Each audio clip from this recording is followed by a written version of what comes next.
You're listening to Civic Media. Stay up to date on the latest news and information for your local community and Wisconsin by signing up for our free email newsletter. Visit civicmedia.us/email to get started.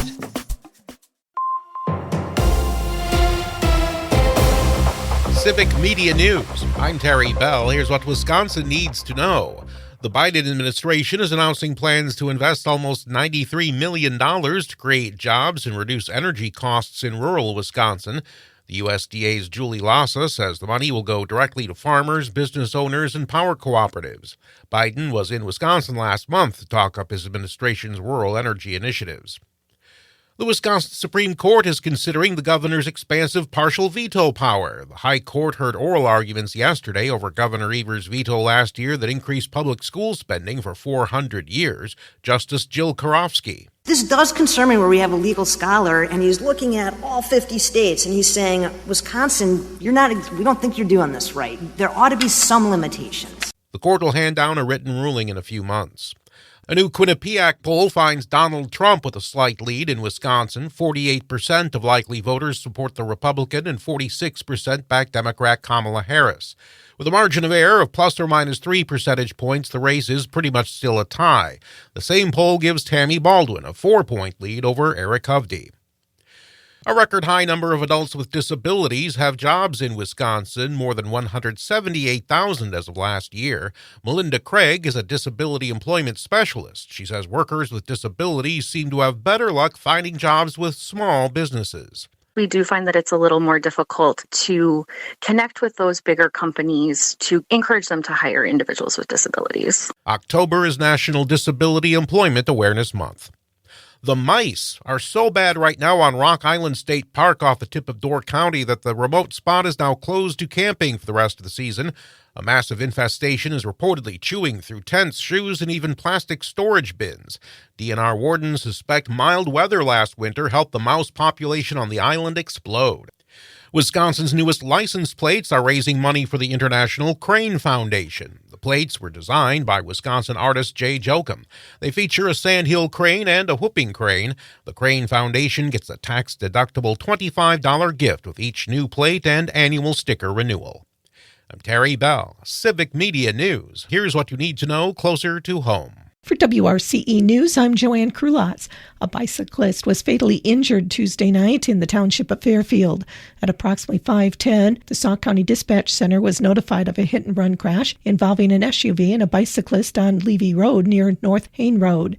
It was reported that the bicyclist was thrown from the bicycle into the ditch and that the SUV continued east on Levy Road toward the Columbia County line. A second bicyclist that was on scene called 911 and began CPR. Life-saving measures were conducted by paramedics from Baraboo Fire and EMS, but they were ultimately unsuccessful, and the bicyclist, Kristen M. Harding, 61 of Baraboo, was pronounced dead at the scene. With assistance from the Columbia County Sheriff's Office, the suspect vehicle and operator were located on Tritz Road in Columbia County at approximately 6:45 Tuesday night. The operator of the vehicle has been identified as Taurine M. Johnson Putman, 31 of rural Baraboo. Governor Tony Evers, chair of the Wisconsin State Building Commission, has announced the commission approved a total of $160.8 million in key projects around the state, including $50 million for 50 projects in communities across Wisconsin funded through the new non-state grant program enacted by Governor Evers last summer. The 50 non-state grant program projects approved include $30,000 to Tellurane Behavioral Health Incorporated to support mental health crisis stabilization, hospital, and jail diversion services at their new Jackson Street facility in La Crosse, $800,000 to Wisconsin Vietnam Veterans Memorial Fund Incorporated for the High Ground Multi-Use Visitor Center project, $2 million to Vernon Memorial Healthcare Foundation for MRI construction and to enhance access to health care, and $1,432,000 to the city of Baraboo for upgrades to local emergency response. The 102nd Ithaca School Fair and Homecoming will be held Saturday. Students and residents alike are able to show off their entries.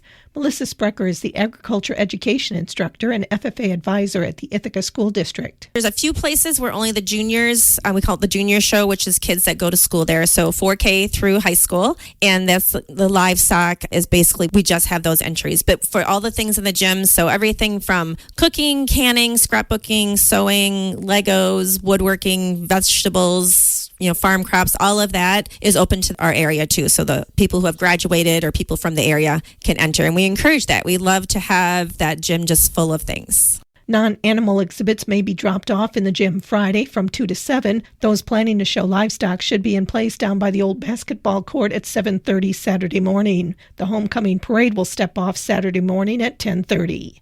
Changes are coming to how the National Weather Service forecast wind chills. WAOW meteorologist Justin Lowe says National Weather Service wanted to make things simpler for people to understand. They've surveyed the public, and they said, do you understand what this alert means and what that alert means? And most of the public says, no, we really don't know the difference. So that's why they embarked on this multi-year plan to simplify their alerts. Lowe says they're getting rid of wind chill watches, advisories, and warnings. They're switching over to something called extreme cold. So it doesn't matter if it's 30 below zero, just the temperature, or if the wind chill is 30 below zero. Either or, they're going to issue an extreme cold warning. The National Weather Service issues an extreme cold warning when temperatures reach 30 degrees below within a 12 to 36 hour span. And that's what you need to know. I'm Joanne Krulotz.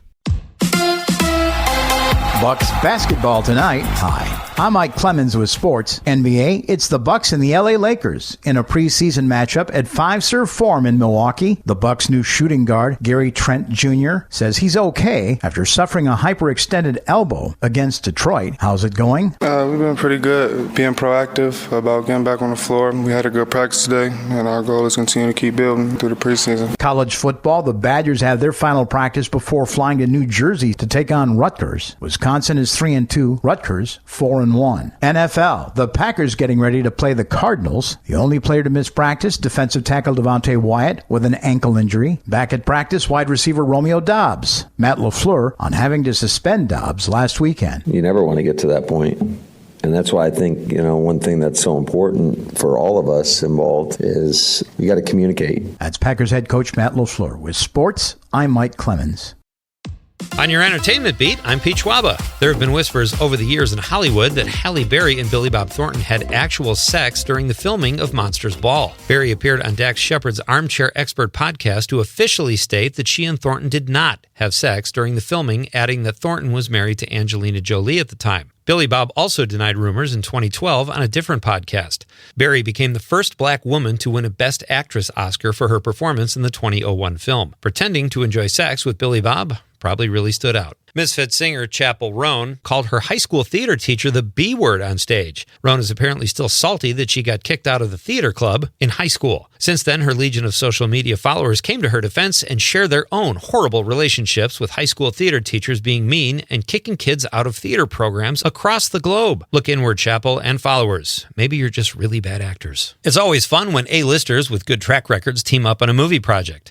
Deadline reports that Christopher Nolan's next film will be at Universal, the same studio behind Oppenheimer, a film that took home multiple Oscars and made almost $1 billion worldwide. Oppenheimer actor Matt Damon is rumored to play the lead. Like all Nolan projects, the plot of the film is a big secret, but the film is expected to start shooting in 2025 and will have an IMAX release July 17th, 2026. Jenna Fisher just disclosed that she was diagnosed with breast cancer last fall, but is now cancer-free. Fisher played Pam Beasley on The Office for the run of the show and decided to go public with her cancer struggle this month, given that she was diagnosed in October 2023. October is Breast Cancer Awareness Month. She is using her platform to encourage all women to get their routine mammograms, saying if she had waited another 6 months, it might have been too late. Good advice. Grief can affect people in different ways. When Lisa Marie Presley lost her only son Benjamin in 2020, she literally could not say goodbye. CNN Entertainment reports that Lisa Marie, Elvis's only child, kept her son's body at home for 2 months after his death. Presley's memoir, From Here to the Great Unknown, was published posthumously. Lisa Marie passed away in January of 2023. Her memoir was completed by her daughter, actress Riley Keough, who used tapes that her mother had made to complete the work. Keough says there are no laws in the state of California California that state a body needs to be buried immediately. So they kept Benjamin's body on ice in a room where the temperature had to be 55 degrees. She also says that Lisa Marie wanted to do this because Elvis's body was kept at their home after he died of a heart attack when he was 42, which allowed Lisa Marie to take her time and say a proper goodbye. Lisa Marie Presley and Benjamin Presley were both buried with Elvis at Graceland Cemetery. For more showbiz fun, tune into Nightlight with me, Pete Schwaba, weeknights from 6 to 8 p.m. on the Civic Media Radio Network.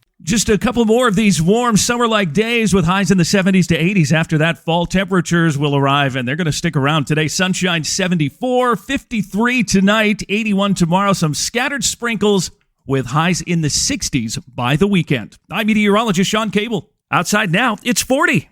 The national news cycle never stops, but it can be hard to find news about your local community. Civic Media is dedicated to providing quality local and state news coverage across Wisconsin. With the Civic Media app, you can get notifications about local stories that matter to you and your community. Find the free Civic Media app in your phone's app store and choose notifications from the menu to tell us what kind of news you want to hear about.